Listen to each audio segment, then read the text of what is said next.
Hello everyone, it is November 17th, 2022. Times I think about 1700, something like that, CST. Is Geo-Rant time, Geo-Rant number 188. And today I'm going to be talking a little bit about zircons and uranium lead dating. But before I get into that, you might see a couple things here behind me. It's getting near holidays. My birthday's in a couple of days, 19th actually, so it'd be Saturday. And stuff like this I have for sale. And stuff like this as well. Now these books you can get on Amazon. This actually has been doing decently well lately in sales.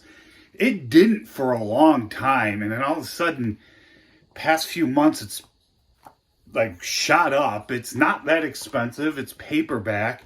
It's a general history of how we got to where we are in geology. It doesn't cover everything. That's not the point. The point of this is to show you how we got to where we are and why we know what we think we know. And historical geology is often ignored in classes and stuff like that because you focus more on the technical stuff. And for technical people and people with geoscience degrees, this isn't really necessary. We understand this is here. This happened. But for lay people interested in geology, something like this is important because if they don't know how you got to where you are, they make assumptions because human beings are human beings. And if there are gaps in our knowledge, what we know or what we think we know, we're going to fill them with stuff.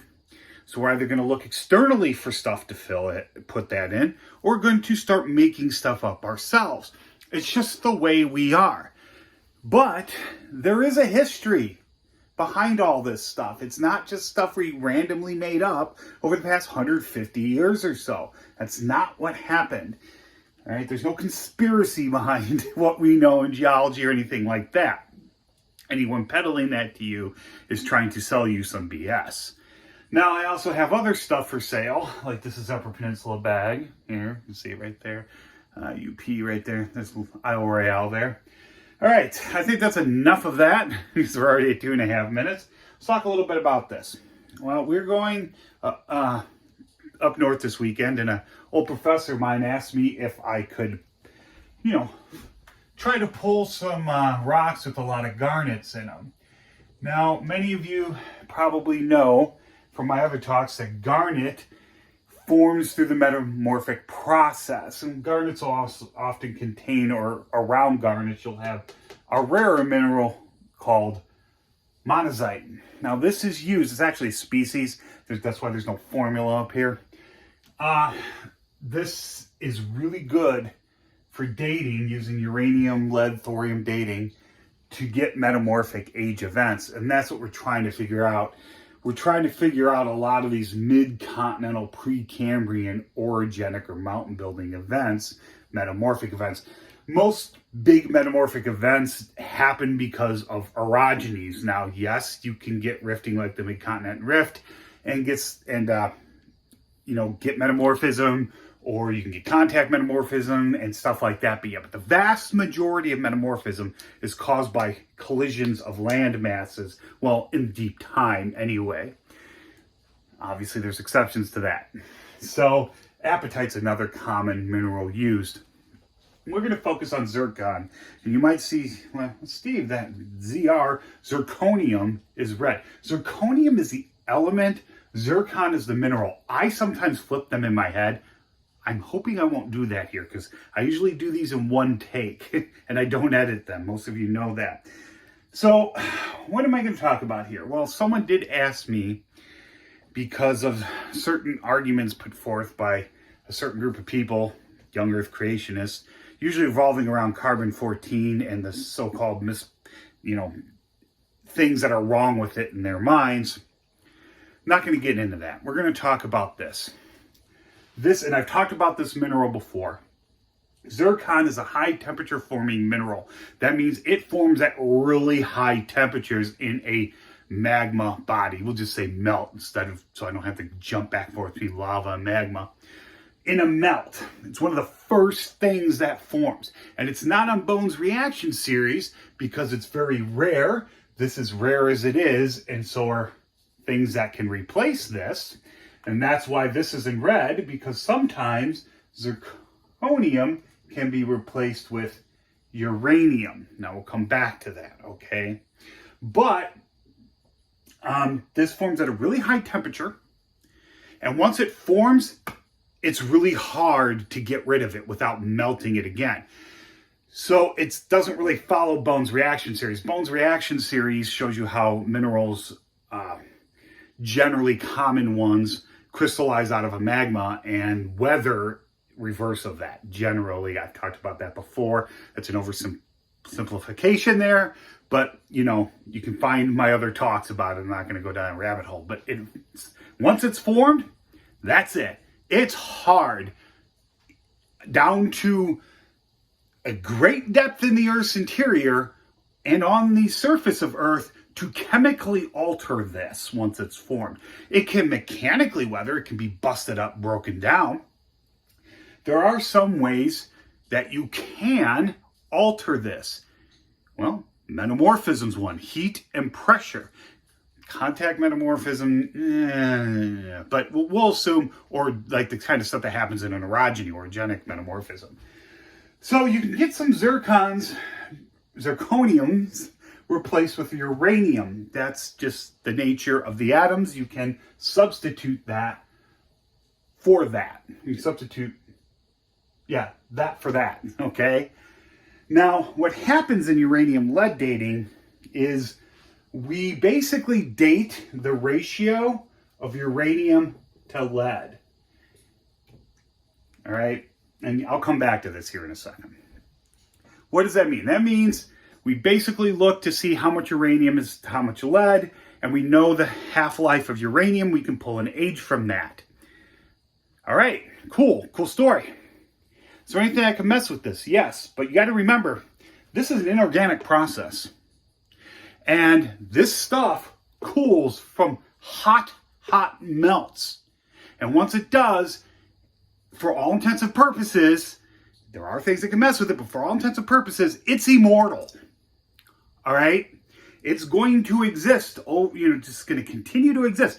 That's why we have zircons that are circa 4 billion years old in detrital sediments in Australia. You'd be hard-pressed to find any other mineral that old on Earth. And those sediments that contain those in the Jack Hills are not igneous.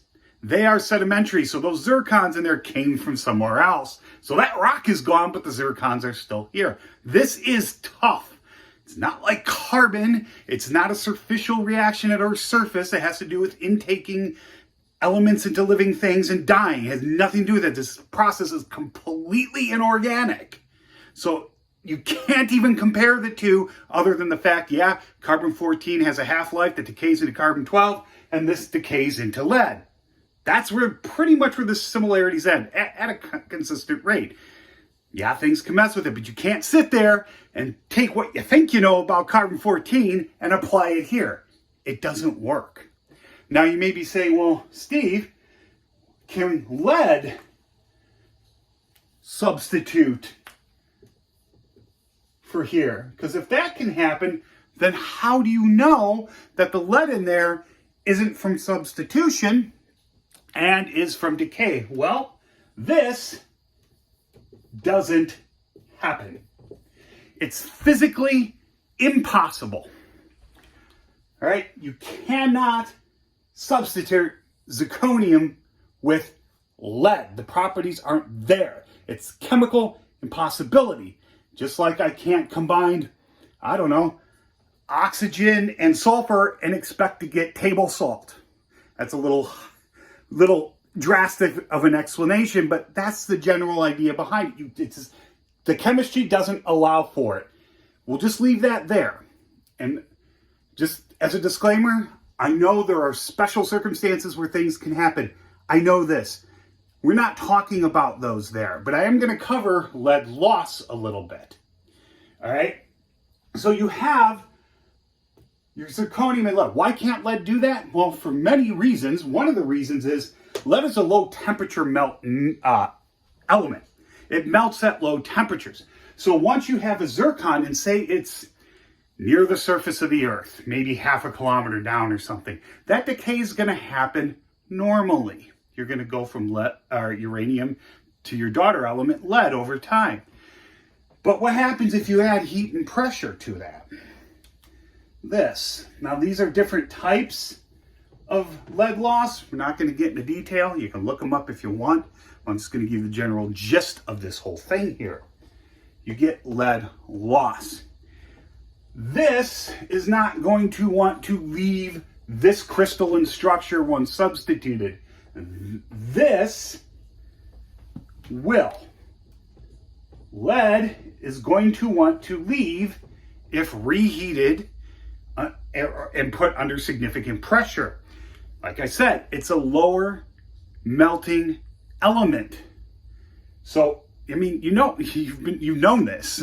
You can melt lead on a stove. Good luck melting a zircon on a stove.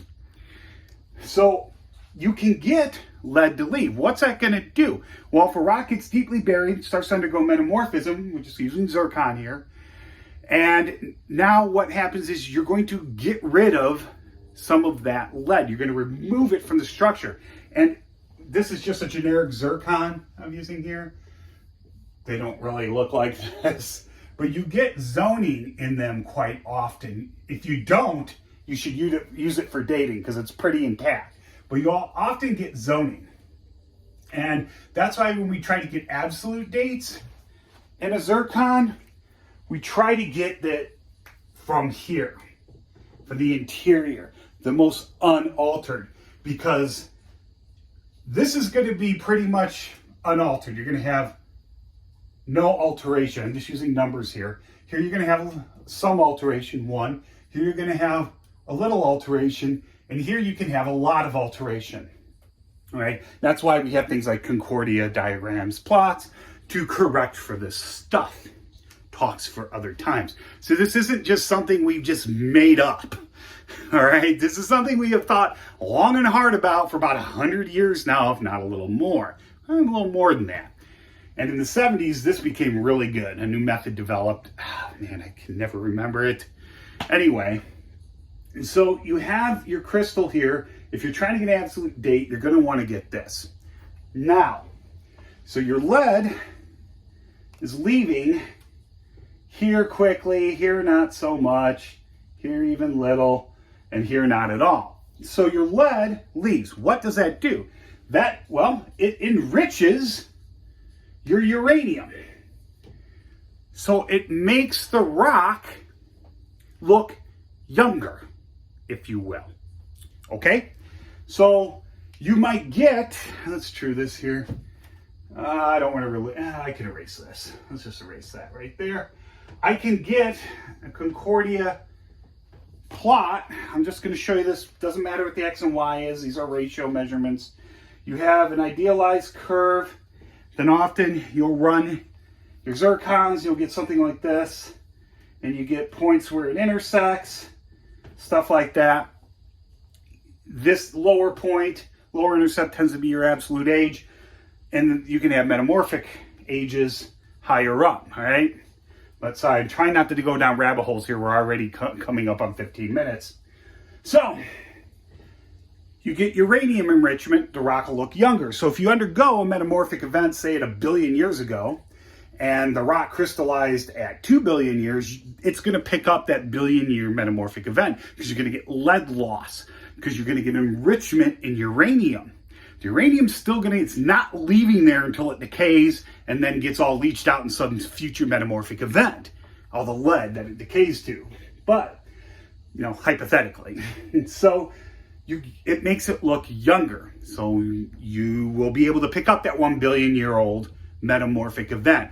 But using this works a lot better than using this for that.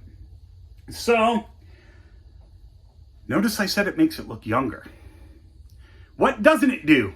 Doesn't make it look older. Why? Because you'd have to have daughter enrichment instead of parent enrichment to make it look older. And lead doesn't do that. This is not going to pick up extra lead. It's just not possible. Chemistry, physics doesn't allow for it. I know there's exceptions. Talks for other times, but they're extremely rare and have to do with contamination. All right? They almost never happen, and we know how to adjust for these things. We weren't born yesterday. Okay? But for all intents and purposes, you can't shove lead back in here. All right? So you can have a zircon sit at the surface of the earth for 500 million years, and it's just going to sit there because it's not going to react with the water. It's not going to react with the atmosphere. Yes, some radiation from space can react with it, but not that much. And we usually don't pull zircons sitting at the surface. We usually pull them from a little bit underground, or with the rocks we pull them from are a little protected because they're not exactly at the surface. You can, there's nothing wrong with it because it's not really going to mess with anything. So all these arguments about how radiometric dating is BS because whatever, there's about 24 methods of radiometric dating. It's not just carbon, people. Okay? And those of you that watch me probably already know that. And this is one of the most resilient ones. And you can't argue your way around this. Well, you can't argue your way around any scientific concept. You either have to put up or you have to shut up. You can't, arguments are for courtrooms and philosophy and starting points in science. They don't prove anything, they don't disprove anything. So I hope that made sense. If you want, check out I have a bunch of Amazon books. I'm just going to do one at a time here. But we're coming up on 17 minutes. I think that's everything I wanted to cover. If you have any questions or comments, please leave them below, and I hope you learned something.